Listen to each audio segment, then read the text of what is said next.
Atos 19. Aconteceu que, estando Apolo em Corinto, Paulo, tendo passado pelas regiões mais altas, chegou a Éfeso e, achando ali alguns discípulos, perguntou-lhes: Recebestes, porventura, o Espírito Santo quando crestes? Ao que lhe responderam: Pelo contrário, nem mesmo ouvimos que existe o Espírito Santo. Então Paulo perguntou: Em que, pois, fostes batizados? Responderam. No batismo de João. Disse-lhes Paulo: João realizou batismo de arrependimento, dizendo ao povo que cresce naquele que vinha depois dele, a saber, em Jesus. Eles, tendo ouvido isto, foram batizados em o nome do Senhor Jesus. E impondo-lhes Paulo as mãos, veio sobre eles o Espírito Santo, e tanto falavam em línguas como profetizavam. Eram, ao todo, uns 12 homens. Durante 3 meses, Paulo frequentou a sinagoga, onde falava ousadamente, dissertando e persuadindo com respeito ao reino de Deus. Visto que alguns deles se mostravam empedernidos e descrentes, falando mal do caminho diante da multidão, Paulo, apartando-se deles, separou os discípulos, passando a discorrer diariamente na escola de Tirano. Durou isto por espaço de 2 anos, dando ensejo a que todos os habitantes da Ásia ouvissem a palavra do Senhor, tanto judeus como gregos. E Deus, pelas mãos de Paulo, fazia milagres extraordinários, a ponto de levarem aos enfermos lenços e aventais do seu uso pessoal, diante dos quais as enfermidades fugiam das suas vítimas, e os espíritos malignos se retiravam. E alguns judeus, exorcistas ambulantes, tentaram invocar o nome do Senhor Jesus sobre possessos de espíritos malignos, dizendo: Esconjuro-vos por Jesus, a quem Paulo prega! Os que faziam isto eram 7 filhos de um judeu chamado Seva, sumo sacerdote. Mas o espírito maligno lhes respondeu: Conheço a Jesus e sei quem é Paulo, mas vós, quem sois? E o possesso do espírito maligno saltou sobre eles, subjugando a todos, e de tal modo prevaleceu contra eles que, desnudos e feridos, fugiram daquela casa. Chegou este fato ao conhecimento de todos, assim judeus como gregos, habitantes de Éfeso. Veio temor sobre todos eles, e o nome do Senhor Jesus era engrandecido. Muitos dos que creram vieram confessando e denunciando publicamente as suas próprias obras. Também muitos dos que haviam praticado artes mágicas, reunindo os seus livros, os queimaram diante de todos. Calculados os seus preços, achou-se que montavam a 50.000 denários. Assim, a palavra do Senhor crescia e prevalecia poderosamente. Cumpridas estas coisas, Paulo resolveu, no seu espírito, ir a Jerusalém, passando pela Macedônia e Acaia, considerando: Depois de haver estado ali, importa-me ver também Roma. Tendo enviado à Macedônia 2 daqueles que lhe ministravam, Timóteo e Erasto, permaneceu algum tempo na Ásia. Por esse tempo, houve grande alvoroço acerca do caminho. Pois um ourives, chamado Demétrio, que fazia de prata nichos de Diana e que dava muito lucro aos artífices, convocando-os juntamente com outros da mesma profissão, disse-lhes: Senhores, sabeis que deste ofício vem a nossa prosperidade, e estáis vendo e ouvindo que não só em Éfeso, mas em quase toda a Ásia, este Paulo tem persuadido e desencaminhado muita gente, afirmando não serem deuses os que são feitos por mãos humanas. Não somente há o perigo de a nossa profissão cair em descrédito, como também o de o próprio templo da grande deusa Diana ser estimado em nada e ser mesmo destruída a majestade daquela que toda a Ásia e o mundo adoram. Ouvindo isto, encheram-se de furor e clamavam: Grande é a Diana dos Efésios!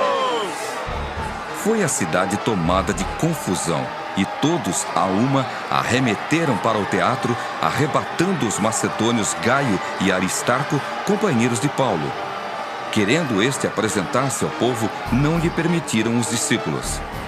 Também as diarcas, que eram amigos de Paulo, mandaram rogar-lhe que não se arriscasse indo ao teatro. Uns, pois, gritavam de uma forma, outros de outra, porque a assembleia caíra em confusão. E na sua maior parte nem sabiam por que motivo estavam reunidos. Então tiraram Alexandre dentre a multidão, impelindo-o os judeus para a frente. Este, acenando com a mão, queria falar ao povo. Quando, porém, reconheceram que ele era judeu, todos, a uma voz, gritaram por espaço de quase 2 horas. Grande é a Diana dos Efésios! Grande O é a escrivão da Diana cidade, dos Efésios! tendo apaziguado o povo, disse: Senhores Efésios, quem porventura não sabe que a cidade de Éfeso é a guardiã do templo da grande Diana e da imagem que caiu de Júpiter? Ora, não podendo isto ser contraditado, convém que vos mantenhais calmos e nada façais precipitadamente, porque estes homens que aqui trouxestes não são sacrílegos, nem blasfemam contra a nossa deusa. Portanto, se Demétrio e os artífices que o acompanham têm alguma queixa contra alguém, há audiências e procônsules que se acusem uns aos outros. Mas se alguma outra coisa pleiteais, será decidida em assembleia regular. Porque também corremos perigo de que por hoje sejamos acusados de sedição, não havendo motivo algum que possamos alegar para justificar este ajuntamento. E, havendo dito isto, dissolveu a assembleia. Atos 20. Cessado o tumulto, Paulo mandou chamar os discípulos e, tendo-os confortado, despediu-se e partiu para a Macedônia. Havendo atravessado aquelas terras, fortalecendo os discípulos com muitas exortações, dirigiu-se para a Grécia, onde se demorou 3 meses. Tendo havido uma conspiração por parte dos judeus contra ele, quando estava para embarcar rumo à Síria, determinou voltar pela Macedônia. Acompanharam-no até a Ásia Sópatro, de Bereia, filho de Pirro, Aristarco e Secundo, de Tessalônica, Gaio, de Derbe, e Timóteo, bem como Tíquico e Trófimo, da Ásia. Estes nos precederam, esperando-nos em Troade. Depois dos dias dos pães asmos, navegamos de Filipos, e em 5 dias fomos ter com eles naquele porto, onde passamos 1 semana. No primeiro dia da semana, estando nós reunidos com o fim de partir o pão, Paulo, que devia seguir viagem no dia imediato, exortava-os e prolongou o discurso até a meia-noite. Havia muitas lâmpadas no cenáculo onde estávamos reunidos. Um jovem chamado Eutico, que estava sentado numa janela, adormecendo profundamente durante o prolongado discurso de Paulo, vencido pelo sono, caiu do 3º andar abaixo e foi levantado morto. Descendo, porém, Paulo inclinou-se sobre ele e, abraçando-o, disse: Não vos perturbeis, que a vida nele está. Subindo de novo, partiu o pão e comeu, e ainda lhes falou largamente até ao romper da alva. E assim partiu.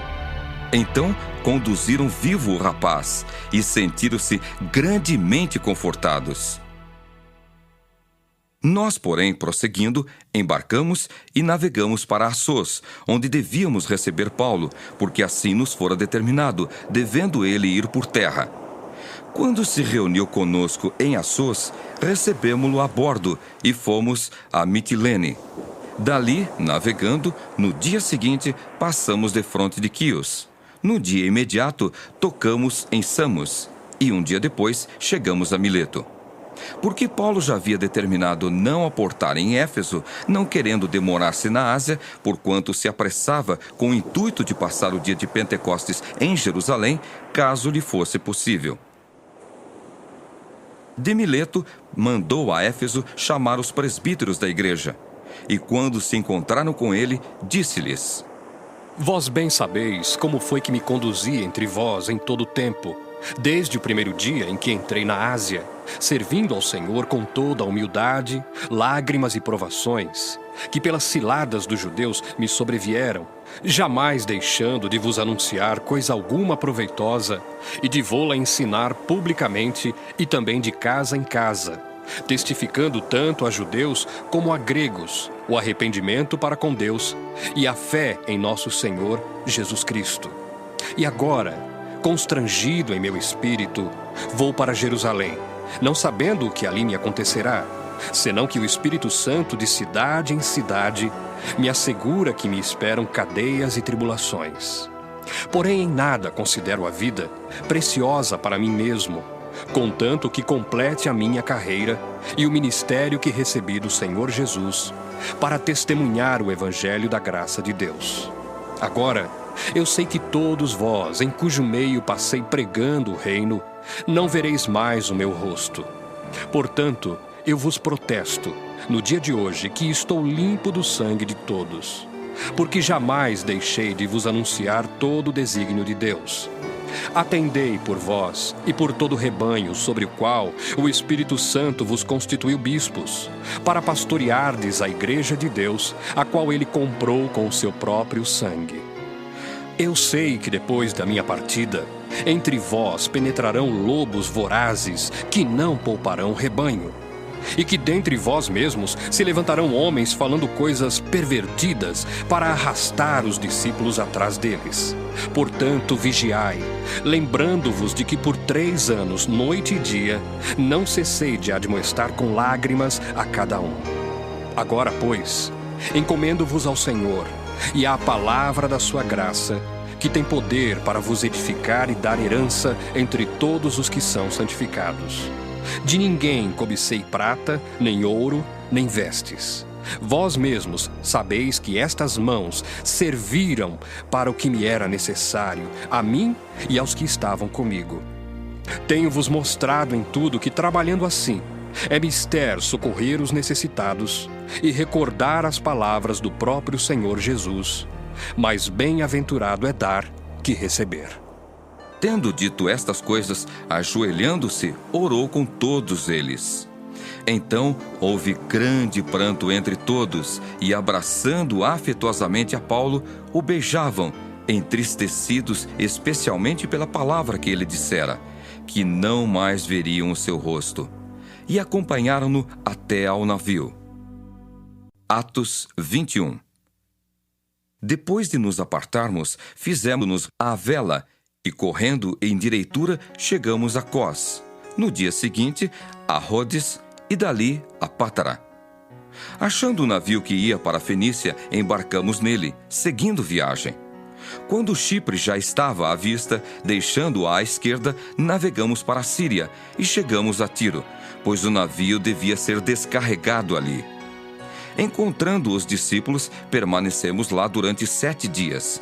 E eles, movidos pelo Espírito, recomendavam a Paulo que não fosse a Jerusalém. Passados aqueles dias, tendo-nos retirado, prosseguimos viagem, acompanhados por todos, cada um com sua mulher e filhos, até fora da cidade. Ajoelhados na praia, oramos. E despedindo-nos uns dos outros, então, embarcamos. E eles voltaram para casa. Quanto a nós, concluindo a viagem de Tiro, chegamos a Ptolemaida, onde saudamos os irmãos, passando um dia com eles. No dia seguinte partimos e fomos para Cesareia, e entrando na casa de Filipe, o evangelista, que era um dos 7, ficamos com ele. Tinha este 4 filhas donzelas que profetizavam. Demorando-nos ali alguns dias, desceu da Judéia um profeta chamado Ágabo, e vindo ter conosco, tomando o cinto de Paulo, ligando com ele os próprios pés e mãos, declarou: Isto diz o Espírito Santo. Assim os judeus em Jerusalém farão ao dono deste cinto e o entregarão nas mãos dos gentios. Quando ouvimos estas palavras, tanto nós como os daquele lugar rogamos a Paulo que não subisse a Jerusalém. Então ele respondeu: Que fazeis chorando e quebrantando-me o coração? Pois estou pronto não só para ser preso, mas até para morrer em Jerusalém pelo nome do Senhor Jesus. Como, porém, não o persuadimos, conformados, dissemos: faça-se a vontade do Senhor. Passados aqueles dias, tendo feito os preparativos, subimos para Jerusalém. E alguns dos discípulos também vieram de Cesareia conosco, trazendo consigo Mnasson, natural de Chipre, velho discípulo, com quem nos deveríamos hospedar. Tendo nós chegado a Jerusalém, os irmãos nos receberam com alegria. No dia seguinte, Paulo foi conosco encontrar-se com Tiago, e todos os presbíteros se reuniram. E, tendo-o saudado, contou minuciosamente o que Deus fizera entre os gentios por seu ministério. Ouvindo-o, deram eles glória a Deus, e lhe disseram: Bem vês, irmão, quantas dezenas de milhares há entre os judeus que creram, e todos são zelosos da lei. E foram informados a teu respeito que ensinas todos os judeus entre os gentios a apostatarem de Moisés, dizendo-lhes que não devem circuncidar os filhos, nem andar segundo os costumes da lei. Que se há de fazer, pois? Certamente saberão da tua chegada. Faze, portanto, o que te vamos dizer. Estão entre nós 4 homens que voluntariamente aceitaram o voto. Toma-os, purifica-te com eles e faze a despesa necessária para que raspem a cabeça. E saberão todos que não é verdade o que se diz a teu respeito, e que, pelo contrário, andas também tu mesmo guardando a lei. Quanto aos gentios que creram, já lhes transmitimos decisões para que se abstenham das coisas sacrificadas a ídolos, do sangue, da carne de animais sufocados e das relações sexuais ilícitas. Então, Paulo, tomando aqueles homens no dia seguinte, tendo-se purificado com eles, entrou no templo, acertando o cumprimento dos dias da purificação, até que se fizesse a oferta em favor de cada um deles. Quando já estavam por findar os 7 dias, os judeus, vindos da Ásia, tendo visto Paulo no templo, alvoroçaram todo o povo e o agarraram, gritando: Israelitas, socorro! Este é o homem que por toda parte ensina todos a serem contra o povo, contra a lei e contra este lugar. Ainda mais, introduziu até gregos no templo e profanou este recinto sagrado. Pois antes tinham visto Trófimo, o Efésio, em sua companhia na cidade, e julgavam que Paulo o introduzira no templo. Agitou-se toda a cidade, havendo concorrência do povo, e agarrando a Paulo, arrastaram-no para fora do templo, e imediatamente foram fechadas as portas. Procurando eles matá-lo, chegou ao conhecimento do comandante da força que toda a Jerusalém estava amotinada. Então este, levando logo soldados e centuriões, correu para o meio do povo. Ao verem chegar o comandante e os soldados, cessaram de espancar Paulo. Aproximando-se o comandante, apoderou-se de Paulo e ordenou que fosse acorrentado com 2 cadeias, perguntando quem era e o que havia feito. Na multidão, uns gritavam de um modo, outros de outro. Não podendo ele, porém, saber a verdade por causa do tumulto, ordenou que Paulo fosse recolhido à fortaleza. Ao chegar às escadas, foi preciso que os soldados o carregassem, por causa da violência da multidão, pois a massa de povo o seguia, gritando: Mata! E quando Paulo ia sendo recolhido à fortaleza, disse ao comandante: É-me permitido dizer-te alguma coisa? Respondeu ele: Sabes o grego? Não és tu, porventura, o egípcio que há tempos sublevou e conduziu ao deserto 4.000 sicários? Respondeu-lhe Paulo: Eu sou judeu, natural de Tarso, cidade não insignificante da Cilícia, e rogo-te que me permitas falar ao povo. Obtida a permissão, Paulo, em pé na escada, fez com a mão sinal ao povo. Fez-se grande silêncio, e ele falou em língua hebraica, dizendo: